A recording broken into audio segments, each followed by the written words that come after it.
I couldn't believe that Liu Kang welcomed me in Earthrealm, or that he thought me worthy to study with his Shaolin masters.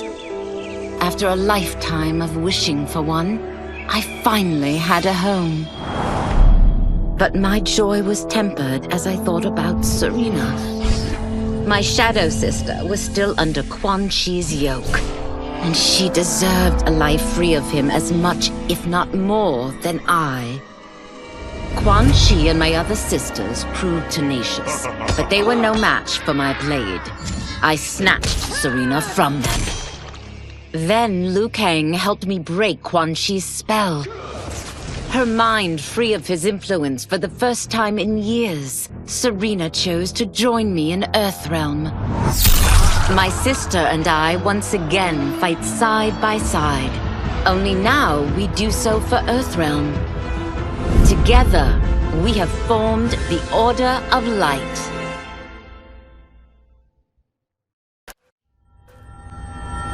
While the regime had changed, little else had. My people still suffered in silence, ignored by the rest of Outworld. Though now I knew Empress Melina's secret, that she was also afflicted with Tarkat. If anyone would help, it would be her. But how to get an audience? Syzoth. He was the Empress's new emissary to the Zaterrans. I asked him to introduce us. At great personal risk, he agreed. And as I'd prayed, the Empress was willing to meet. Even better, she would visit the colony. She was shocked to see how we lived.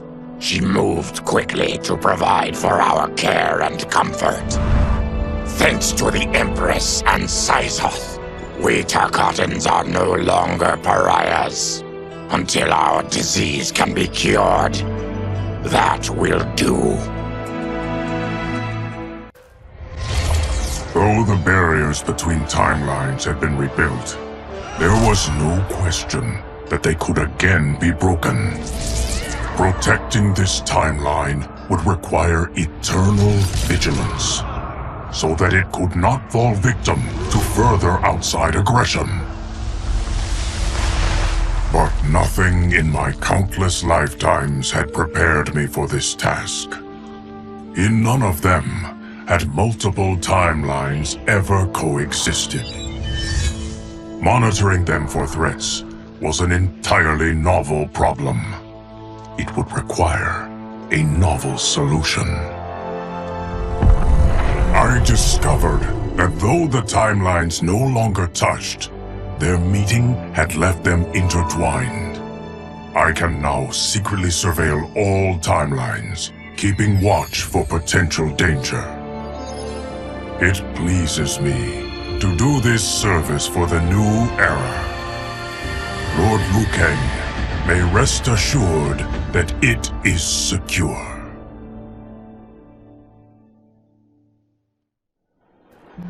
Quan Chi's defeat had cost me everything.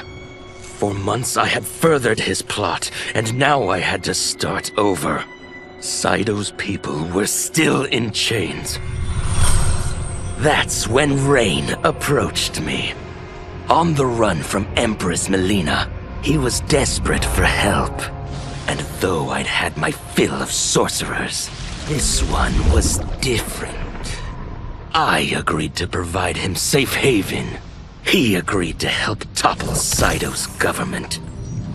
And topple it we did. Rain summoned a wave so fast, so powerful, that it crushed the capital. Saito's fascist rulers were swept away. My people are finally free. They can chart their own course, needing only to follow their own desires. Their lives are now blessed by anarchy.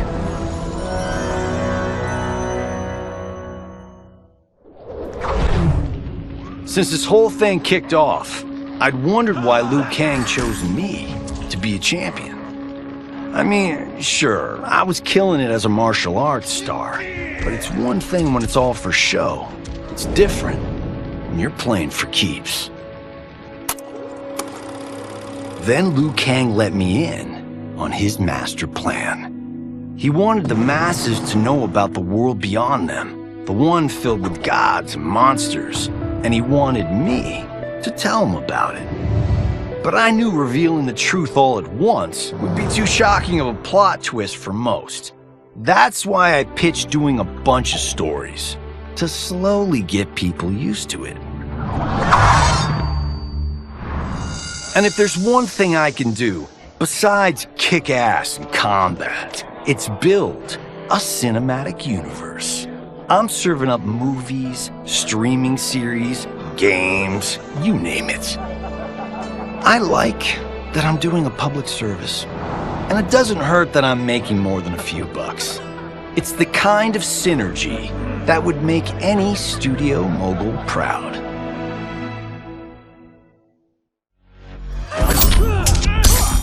I wasn't looking for allies against the Yakuza, but I found one in Special Agent Jackson Briggs. He'd heard gangsters plotting to kill me on a wiretap and came calling, hoping I'd be his informant. We planned to part ways when we got the job done. But then, Shang Tsung showed up to steal Sento. Needless to say, Jackson had questions. It blew his mind to hear that the stories in Johnny's movies were real. Once the shock wore off, Jackson quickly sized up the threats Earthrealm faced. To deal with them, he got his bosses at the FBI to form the Outworld Investigation Agency. When he asked me to sign on, I hesitated. After all, me? A government agent? But it's an important job. And more importantly to me, an honest living.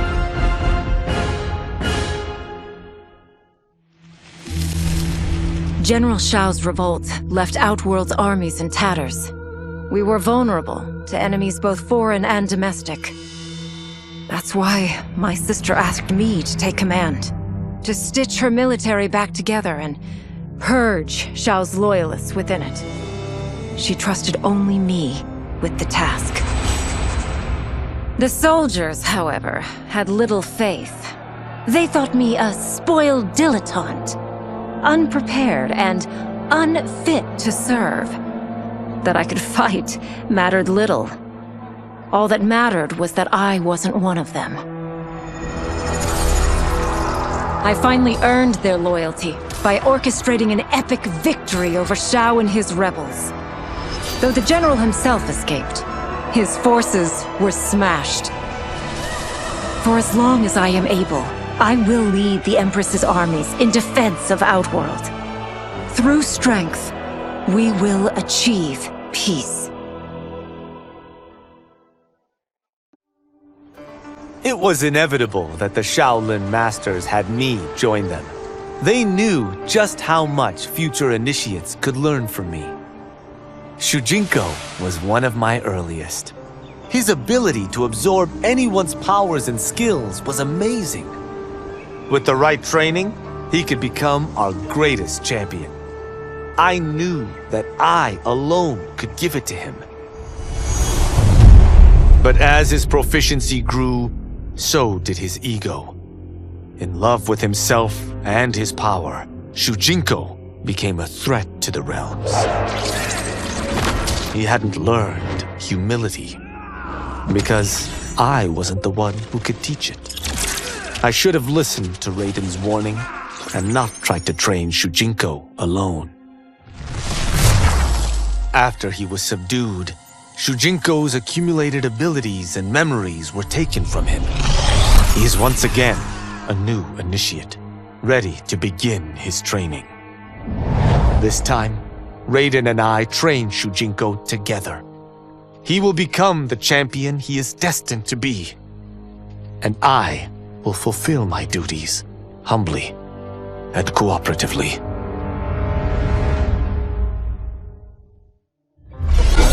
As her reign began, Empress Melina faced many challenges. To meet them, she turned to the people she trusted. Her sister to lead her army, and me to lead her Imperial police. Though I missed Empress Sindel dearly, I was glad my ties with her family had been mended. But while it was an honor to be made responsible for Outworld's internal security, I soon realized accepting the appointment was a mistake. I'm not cut out to be a bureaucrat, nor am I patient enough to navigate the Imperial Court's politics.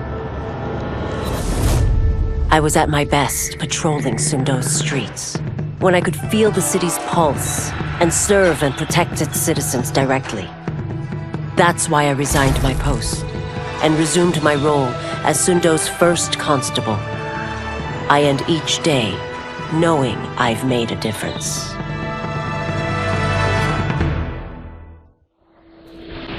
My loyal partner had warned me. Reclaiming my power as Keeper of Time might have unforeseen consequences. In this, as in most things, he proved prescient. The process I had undergone did irreparable harm to my body. Taking back my power had cost me my immortality. While my lifespan would still stretch across eons, I would one day perish. And if the war with Titan Shang Tsung taught me anything, it is that this timeline is not safe without a protector. Yet I had never given thought to choosing a successor. Who is it that could replace me and protect my new era? The answer, of course, is Geras. Tireless and meticulous, he is perfectly suited to be entrusted with this grave duty. And no one knows better the temptations of the hourglass. I have no doubt he will be above them. Though worried about how the public might react, I met with Baraka to discuss his Tarkatans. Speaking from his heart, he moved me. I agreed to visit his colony and see how his people lived. The conditions were atrocious. This was one of my mother's few mistakes. Like all Outworlders, she treated Tarkatans with scorn. What they deserved from us was compassion. And the only way to get it for them was to reveal my affliction. To show all my subjects that even an empress could get Tarkat. The scandal my revelation caused was intense. But with the help of Kitana and Tanya, I emerged from it a stronger empress than ever. My honesty, empathy, and resolve won over my remaining doubters. There is no longer any question that I am fit to lead the Empire. Quan Chi's plot collapsed. Along with it, my plan to secure new beings to feed my starving people. Because I'd advocated for partnering with him, I was held responsible. If I didn't seize for Viternus' new feeding grounds, the Coven would banish me. But then, I had a revelation. I didn't need to conquer realms to feed my people. I simply needed to capture enough beings to breed them. Once they multiply, Viternus will have a limitless, renewable source of food. And I only need a few thousand to start. A number so small compared to the billions in the realms that no one will notice as people go missing. But it will be more than enough to establish our breeding stock and feed a ravenous Viternus.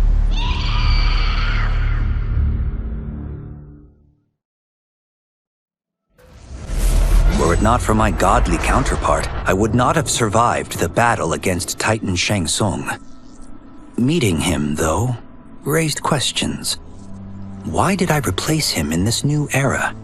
Why was I made mortal? Lord Liu Kang told me of his Raiden's nobility and righteousness, about his steadfast leadership in the defense of Earthrealm. He also told me about Raiden's dark side, how he could be consumed by rage and cast aside the rules he otherwise lived by. Making me mortal and incapable of such anger was to keep me from following in his footsteps. Though I understood the reasons why, I felt I had been done a disservice.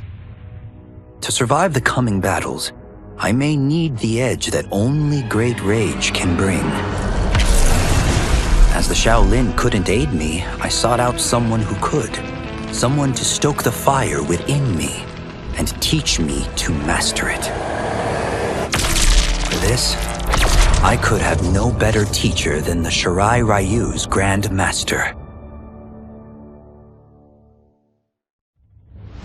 To elude capture by Empress Melina, I joined Havoc's crusade in Saido. There I summoned more magic than I thought possible, and drowned out the old regime. Havoc's longed-for anarchy had been achieved. He was more than satisfied. But I was left empty and broken. Had I been satisfied as Outworld's High Mage, not let myself be tempted by Shang Tsung, a great city would not now lay in ruins. I've caused devastation, ended thousands of lives, all because of my blind ambition. I've betrayed my oath, my sovereign, and my realm. These high crimes merit punishment, and I'll accept whatever the Empress gives me. My only ambition now is to one day be forgiven.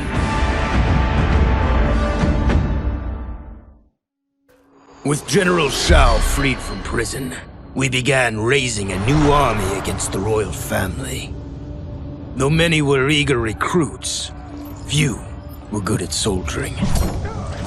It was so bad, the general was forced to change tactics. He decided that we needed a doomsday weapon. That weapon isn't a thing, though. It is a monster. Onaga, the Dragon King. The general told me the old legends were true, that his ancient ancestor defeated Onaga, trapping him deep inside Mount Sagan. The Dragon King is still there today, his pent-up fury waiting to be unleashed. Because Onaga is so dangerous, the general wouldn't risk trying to tame him before. But now, he feels we have no choice. Though I likely won't survive, I accept this mission gladly. I can think of no greater honor than to give my life in the general's service. After fleeing Outworld, I hadn't expected to return. But then I also hadn't expected the new Empress to make me an offer I couldn't refuse. To thank me for helping stop General Shao's rebellion, she asked me to be her emissary to the Zaterrans. Going home, bearing the seal of the royal house, I would show, once and for all, that my mutation wasn't to be feared. That it wasn't a source of shame. To my surprise, I was welcomed. But those warm smiles hid a dark secret. I stumbled upon a trove of official records, which showed that my shape-shifting ability isn't unique. Many Zaterrans are born with it, but are killed by their government to keep it from spreading. Who started this barbaric policy? Who is now enforcing it is unknown. But I will find out, and I will put an end to this madness. No sooner had Titan Shang Tsung been defeated than Bihan and his loyalists hunted us down. Outnumbered, we fled to Japan. There, we sought refuge from an old family friend.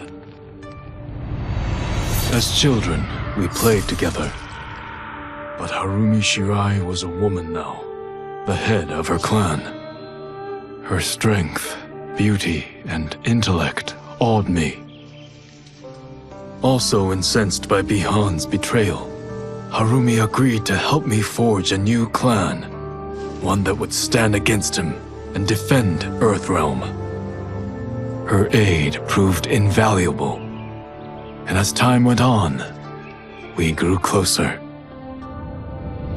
To honor Harumi and pay respects to my new bride, I named the clan after her, calling it the Shirai Ryu.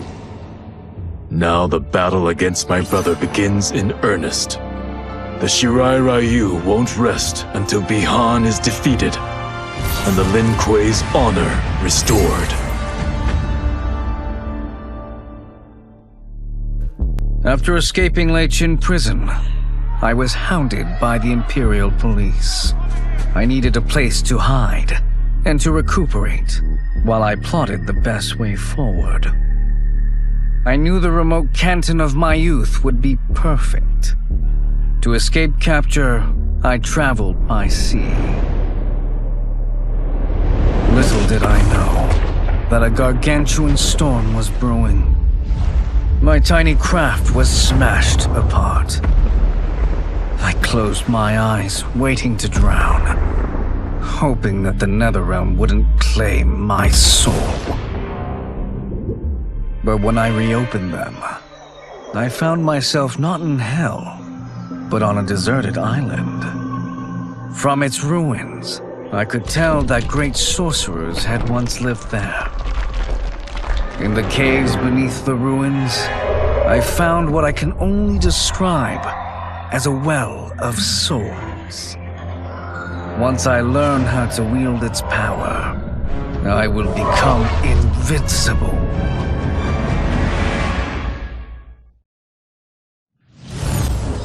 The battle had been lost, but the war isn't over. I won't stop fighting until I take Outworld's throne. That they thought Lei Chin prison would hold me is laughable. Once free, I began planning my next campaign. I would need an unstoppable army to overthrow Melina. Unfortunately, most of my former soldiers lacked the courage to rally to my standard. Rebuilding my army would require finding new recruits. And that task is proving easier than expected. Outworld's golden age has left more than a few behind. Without hope, without power, they eagerly heed my call to tear down Melina's government. As the darkness enveloped me, I took a long last look at my family. I did not expect to see them again until their souls joined mine in the living forest. But miraculously, my beloved husband delivered me from oblivion. Though he couldn't save my body, Jared had preserved my soul. Like him and countless others, I am now a part of Ermac. Yet ours is not a peaceful repose. The collected souls within Ermac have their own needs and agendas. Before we can speak as one, we must first reach consensus. I had thought, as the former rulers of Outworld, I and Jared would hold sway. But here we are, two souls among many thousands, fighting for the right to be heard. And if there is one thing we do well together, it is fight. We will win the right to govern Ermac as we once had governed Outworld. And we will rule for the benefit of all.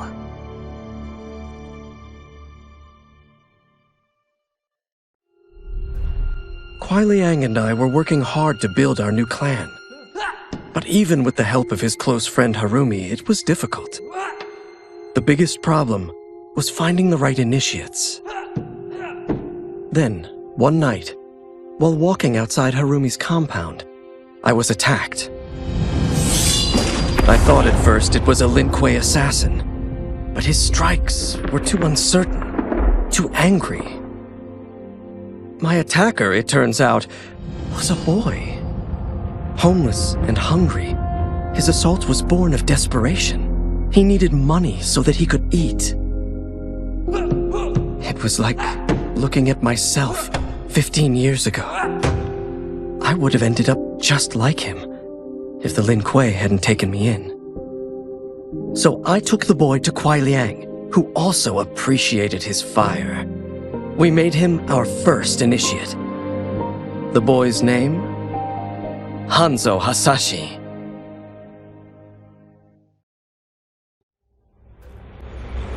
I had broken the Lin Kuei free of Liu Kang's enslavement. We were now masters of our destiny, and could take our place among Earthrealm's great nations. But taking and holding territory would require a vast army. I needed more fighters to make our presence felt. Then I recalled Shang Tsung's dragon warriors. An army of them would be unstoppable. But trafficking in such strong magic would surely draw Liu Kang's attention. Sector advised that we avoid detection by building our army using science, not sorcery. We've invested much into this endeavor, and we are beginning to see results. Once again proving the depths of Sector's genius. When we are done, all of Earthrealm will honor our desires and heed our demands. If not, they will face the Lin Kuei's wrath. Until recently, I hadn't met Li Mei, but I had heard the stories. How the Umgadi's matron superior blamed her for not preventing Emperor Jared's murder. How she quit in disgrace rather than accept punishment. But those stories didn't fit the woman I now knew. Li Mei would never have been so negligent. Eventually, I uncovered the truth. The failures and mistakes which led to the Emperor's murder, they resulted from poor decisions made by the matron superior themselves. They made Li Mei their scapegoat. When the Empress found out, she wanted the Umgadi disbanded. But I convinced her that it could be reformed. To make sure it did, she put me in charge. I am humbled by this sacred responsibility. The Umgadi, my sisters, they are my life. I will not let them be brought down by the acts of a selfish few. Desperate to avoid defeat, Titan Shang Tsung had stolen me from my timeline to set me against Liu Kang. He assumed a Viltrumite would shift combat in his favor. Shang Tsung was right, of course, but he was blinded by ambition and failed to consider that my only true loyalty is to the Viltrum Empire. In my home timeline, my mission to pacify Earth for Viltrum had been left incomplete. I thought I could redeem myself by delivering this new timeline. New realms, new species, all ours for the taking. For a few years, annexing realms satisfied the Empire's hunger for conquest. But my people have excellent memory. I knew sooner or later we would return to our own timeline, to Earth, to finish my original mission. I only hope my son has had time enough to prepare.